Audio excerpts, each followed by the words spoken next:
thought that I was going to be gracing all the world stages, singing opera for the rest of my life, but I can tell you life had a different journey for me.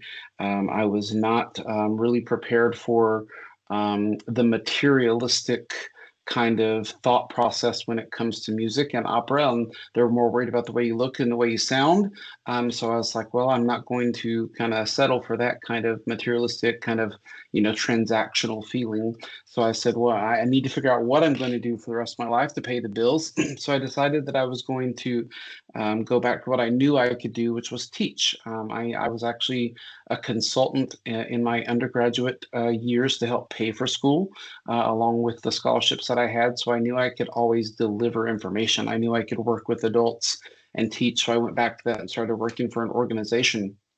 And it's very interesting, the direct correlations in between music and delivering content through training and development. And I don't know if we'll get into this conversation a lot later, but it's very interesting. I had a CFO, Chief Financial Officer of an organization that I was onboarding for that short stint. I was working for an organization after opera. And he said, how do you go from singing opera to delivering training? And I said, well, it's actually a seamless journey. I said, if you receive a piece of music in my voice lesson, you've got the same black notes on a page that you would that any other person that received that piece of music. The next thing that you have to do is figure out what way you are going to deliver that piece of music to a group of listeners that may or may not know the piece. They may not know the language, especially if you're singing in a different language that's native to that audience.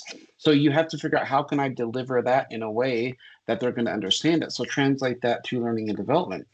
It's the same topic that probably everybody in the world, if I were to bring up emotional intelligence, as I was doing a session on emotional intelligence, the same idea of emotional intelligence exists for this group of individuals, that this group of individuals, but you may have an audience that either does or does not understand that. So I've got to figure out a way that I can deliver that information to them in a way that they can understand it.